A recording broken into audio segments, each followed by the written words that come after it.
Ya, y necesito que participen, por favor. Participen durante la clase. Ya, a ver. Dentro de todas las funciones que en sí ocurren, ¿no es cierto?, a nivel de especie, se podría decir, por ejemplo, hay la función, ¿no es cierto?, de la función de la respiración, de la reproducción, del desarrollo. Ya existen diferentes funciones, ¿no?, que se dan a nivel de especies de ecosistemas. Ya, dentro de ella, vamos a hablar acerca del sistema reproductivo de todos los seres vivos. Ya, nos vamos a enfocar en estos sistemas, cómo se dan, ¿no? ¿Cuál es la forma en que se reproducen? Por ejemplo, cómo se reproducirá una bacteria, cómo se reproducirá una planta, cómo se reproducirá un hongo. Ya, vamos a analizar de cada uno de estos reinos, ¿no? ¿Cuál es la forma en la cual se reproducen y cuáles son los órganos que intervienen, ¿no? Dentro del proceso de la reproducción.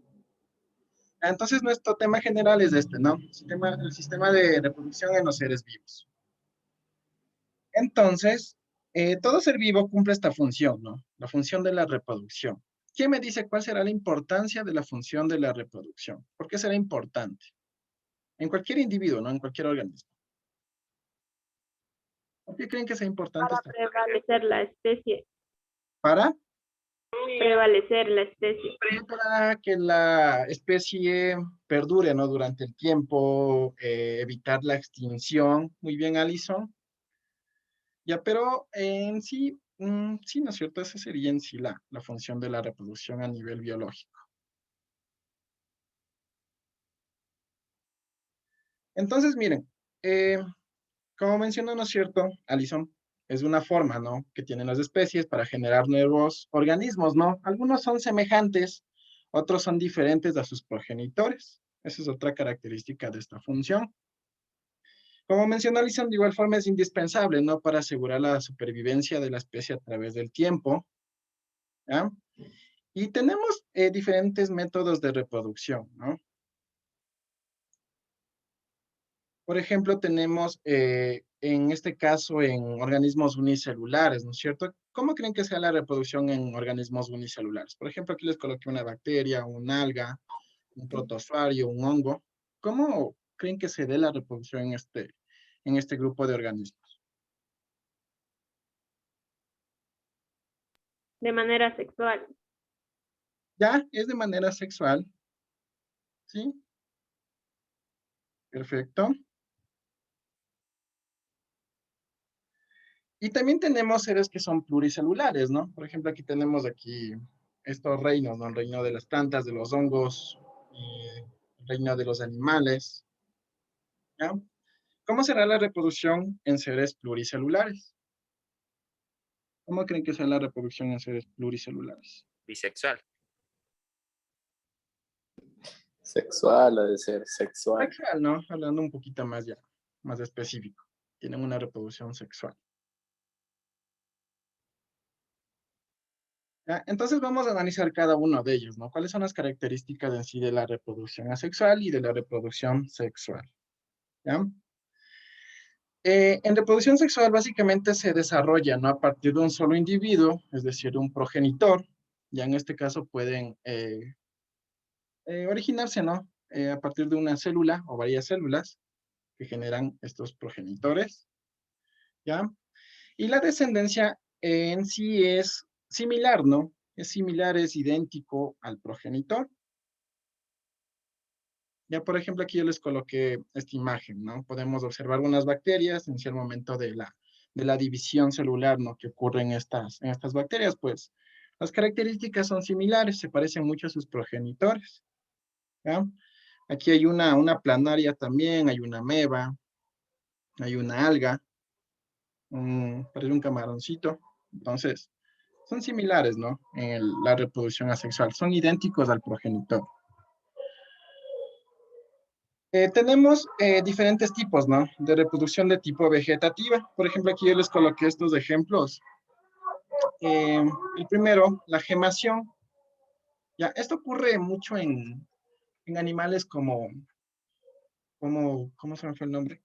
No son como las esponjas. Sí, como las esponjas. Ajá. como las esponjas. Seguramente ustedes han de haber visto, ¿no es cierto?, en un capítulo allí en Bob Esponja, como en el cuerpo de él empiezan a salir Bob Esponjas bien pequeñitos. Entonces, el tipo de reproducción que tiene la esponja es de tipo gemación. Pero, ¿a qué se refiere? Miren, ocurre esto, ¿no? Tenemos al progenitor, que en este caso es una célula. Podemos observar cómo, ¿no es cierto?, ocurre una pequeña prominencia, una pequeña protuberancia, ¿ya? Y poco a poco puede ocurrir lo siguiente. Se puede separar o también puede formar este tipo de colonias en gemación.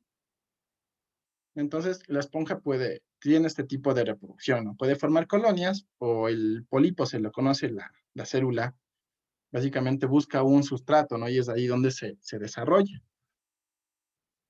Ya, otro tipo es la bipartición o división simple. Esto se da mucho en las bacterias, ¿no? Tenemos la célula progenitora a través del proceso de la mitosis. El resultado final, ¿no? Como ustedes ya saben, es dos células hijas. Aquí podemos observar, ¿no es cierto? Esta célula ingresa al proceso de mitosis, ¿no es cierto? Hay la repartición del material genético, de los organelos. Y a la final, como resultado, tenemos dos células progenitoras que en sí son idénticas, ¿no? Perdón, dos células hijas que son idénticas a la progenitora. ¿Ya? Otro tipo es la fragmentación. Esto es muy común en este tipo, miren, en una estrella de mar. Si esta estrella de mar, si nosotros le hacemos un corte, ¿no? Un corte en un brazo, podemos observar que en un cierto tiempo se empieza a regenerar y a partir de este corte del brazo que se realizó, empieza a generarse un nuevo individuo, se genera una nueva estrella de mar a partir de un fragmento, ¿no? A esto se le conoce como una reproducción de tipo fragmentación.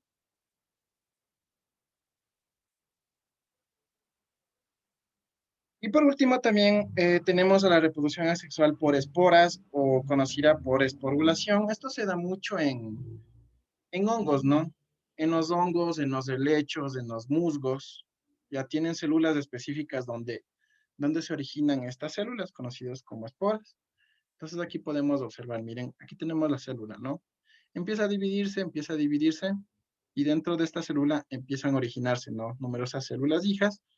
Luego, posteriormente, se rompe, ¿no? Se rompe la membrana y son liberadas. Ya son liberadas al ambiente y buscan un lugar no específico donde, un sustrato en sí para poder originarse. Ya, aquí tenemos, ¿no es cierto?, el ejemplo del hongo. Y aquí existe la liberación de esporas, ¿no es cierto? Por ahí buscan el sustrato, ¿no? La tierra, las condiciones adecuadas y se empieza a generar el micelio, ¿no? Y posteriormente, pues, empieza a desarrollarse el hongo. ¿Ya? Ese es otro tipo, la esporulación. Ya, ahora con reproducción asexual. Eh, Este es un poquito más frecuente, ¿no? Ya en organismos más desarrollados se podría mencionar en plantas, en animales. Y tiene ciertas etapas. Hay que tomar mucho en cuenta las siguientes etapas. Por ejemplo, tenemos a la gametogénesis.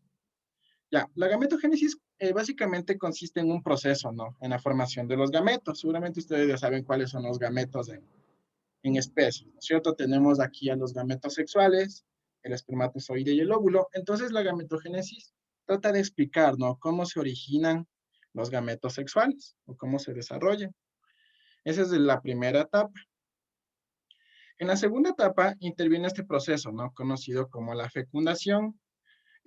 Bueno, en alguna parte yo ya les había explicado qué es la fecundación en sí, ¿no? ¿Quién me dice qué es la fecundación? ¿Qué será la fecundación? No es cuando el macho coge y, o sea, eso pasa más en lo que es en los salmones, cuando están bueno, cuando ya los salmones dejan los huevos, el macho le rastrea lo que es el semen para fecundar, algo así, porque es cuando Ya, algo así.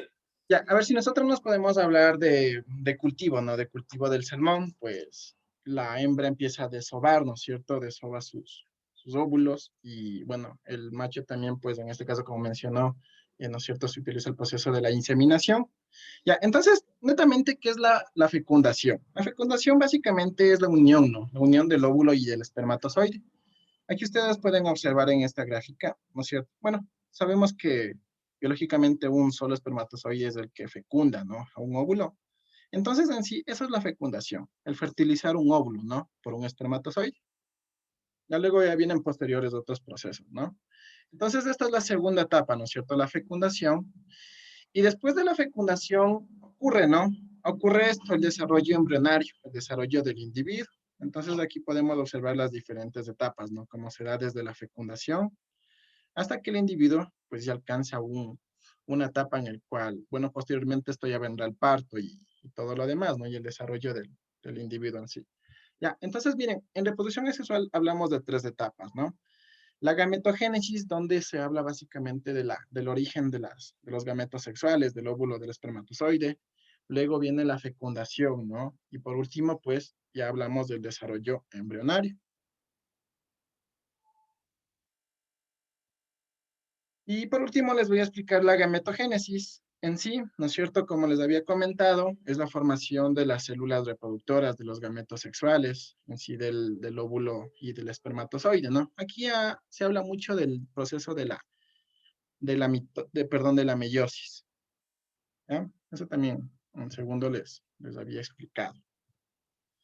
Entonces, miren, hablando de la espermatogénesis, de la formación de los espermatozoides, ¿no es cierto? A nivel biológico, tenemos una célula, ¿no? Una célula específica, ya conocida como la espermatogonia. Aquí se puede observar cuál es el número de cromosomas, ¿no? Es diaploide, es decir, que en este caso, eh, en los espermatozoides tenemos cromosomas, 44 cromosomas, sí, más uno de X más uno de Y, en total son 46 cromosomas. Ya, esto en, en los hombres. Ya, entonces esta espermatogonia sufre un proceso, ¿no? Un proceso de división celular conocida como mitosis. Recuerden que la mitosis es reduccional, ¿no? Reduce la cantidad de número de cromosomas a través del proceso de división celular. Entonces aquí podemos observar, ¿no es cierto?, que ingresa mitosis 1, perdón, a mitosis, dice aquí. Perdón. Ya, tenemos la espermatogonia. Luego tenemos esta otra célula, ¿no? El espermatocito primario, de igual forma, es diaploide, ingresa el proceso de meiosis 1, ¿no? Como les comenté, es reduccional, podemos observar que se reduce la carga, ¿no? Ahora tenemos 22 más N, y esta otra célula tiene igual la misma carga, ¿sí? Tiene 22 cromosomas más uno aquí tenemos uno de X y uno de Y, ¿ya? Nuevamente, ¿no es cierto?, ingresa una segunda etapa de meiosis 2. De igual forma, bueno, en este caso ya se mantiene, ¿no?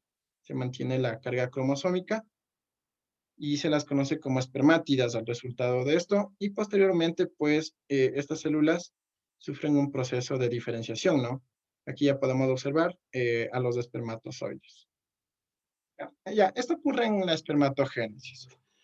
Ahora, en las mujeres ocurre el proceso de la ovogénesis, que es un poquito similar, ¿no es cierto? Tenemos aquí la primera célula, la ovogonia, de igual forma con su carga cromosómica, 46 cromosomas. Ya ingresa un proceso de mitosis donde se da la maduración, ¿no? La maduración de esta célula, conocida como el ovocito primario. Nuevamente ingresa meiosis 1. Esa es la característica de meiosis, ¿no? Es reduccional, se reduce la carga cromosómica, 22 más X y 22 más Y. ¿Ya? El resultado final de la ovogénesis es lo siguiente, ¿ya? Solo se produce un óvulo, ¿no? Un solo óvulo y los tres corpúsculos polares. Estos se desintegran o se degeneran. Esa es la característica en las mujeres. Entonces podemos observar, ¿no es cierto?, que en los hombres, a partir de una sola célula, el resultado final serían 4 espermatozoides y en mujeres, a partir de una sola célula sexual, y ingresa por procesos de meiosis, ¿no? El resultado sería un óvulo y 3 corpúsculos polares que a la final se desintegran o se degeneran. Ya, y por último les voy a proyectar un video donde nos van a explicar acerca de lo que es la gametogénesis, espermatogénesis y ovogénesis. Entonces, Permítame un ratito. No.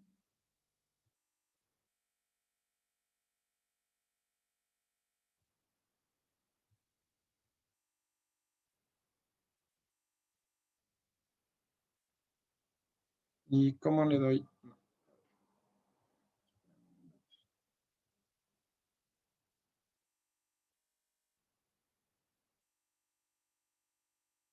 Yo les voy a compartir el audio.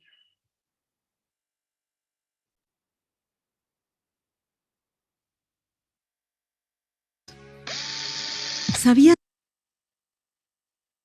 Ya, entonces vamos a... Espermatogénesis. ¿Sabías que, al inicio de la pubertad en el hombre, aproximadamente entre los 10 y 14 años, comienza la producción de espermatozoides o espermatogénesis al interior de los testículos? Recuerda que los testículos son un par de órganos ovoides que miden de 4 a 5 centímetros de largo. Antes del nacimiento, se forman dentro de la cavidad abdominal, cerca de los riñones, y luego descienden para quedar ubicados al tercer mes de gestación, dentro de un saco de piel llamado escroto, fuera del abdomen. La posición de los testículos fuera del abdomen permite mantenerlos a una temperatura de 4 grados centígrados menos que la temperatura de la cavidad abdominal, temperatura que se requiere para su correcto funcionamiento. Los testículos presentan una red de tubos delgados llamados tubos seminíferos. Las paredes de estos tubos se encuentran tapizados de células sexuales inmaduras, las espermatogonias, las cuales, por el proceso de meiosis, se transformarán en espermatozoides. Descripción de la espermatogénesis. ¿Cómo sucede este proceso? En la adolescencia, las espermatogonias se multiplican en el interior de los testículos y reducen a la mitad el número de cromosomas, pasando de 46 a 23 cromosomas característicos de las células sexuales humanas. La espermatogénesis se realiza en varias etapas en 74 días, tiempo necesario para que se formen los espermatozoides. La primera etapa dura 26 días. Las espermatogonias crecen y se transforman en los espermatocitos de primer orden.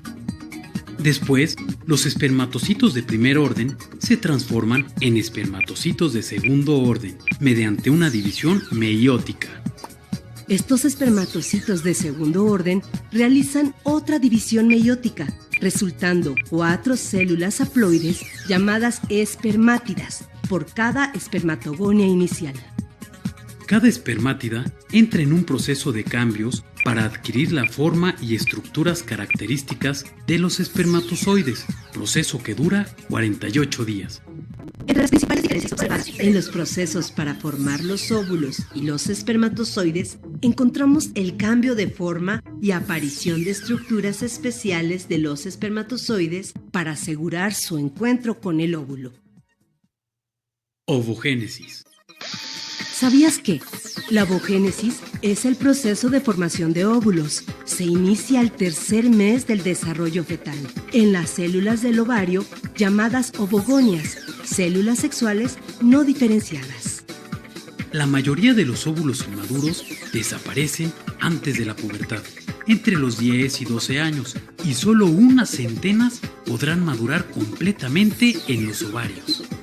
En estos órganos, las ovogonias reducen a la mitad el número de cromosomas y forman óvulos maduros, capacitados para unirse a un espermatozoide en la fecundación. La ovogénesis es el proceso de formación y diferenciación de los fetos femeninos óvulos, pasando por varias fases antes de ser un óvulo maduro con capacidad de ser fecundado. Para que el óvulo madure, son necesarias la siguiente serie de transformaciones. Fase 1. La ovogonia entra en un periodo de crecimiento que dura aproximadamente 7 días y se transforma en un ovocito de primer orden. Fase 2. El ovocito de primer orden entra a la primera división meiótica originando 2 células, una grande llamada ovocito de segundo orden y el primer glóbulo polar de menor tamaño. Fase 3. Tanto el ovocito de segundo orden como el primer glóbulo polar resultantes de la primera división entran a la segunda división meiótica. A. El ovocito de segundo orden forma dos células llamadas ovátida u óvulo y segundo glóbulo polar. B. El primer glóbulo polar se divide en dos células llamadas segundos glóbulos polares. El total de células provenientes de un ovocito serán un óvulo y 3 segundos glóbulos polares. 4. En cada división, el material celular queda dividido en porciones desiguales, constituyendo la porción de menor cantidad, el llamado glóbulo polar, que termina por desintegrarse. 5. Sucede lo mismo en la segunda división, quedando al final un óvulo maduro de cada ovogonia. Existen marcadas diferencias entre los procesos de ovogénesis y espermatogénesis. Estas diferencias son: 1. Acumulación de mayor cantidad de material nutritivo durante la ovogénesis, no así en la espermatogénesis. 2. Producción de un gameto funcional durante la ovogénesis y 4 espermatozoides en la espermatogénesis. 3. Producción de óvulos al tercer mes de gestación del embrión femenino y espermatogénesis hasta que se inicia la pubertad en los testículos.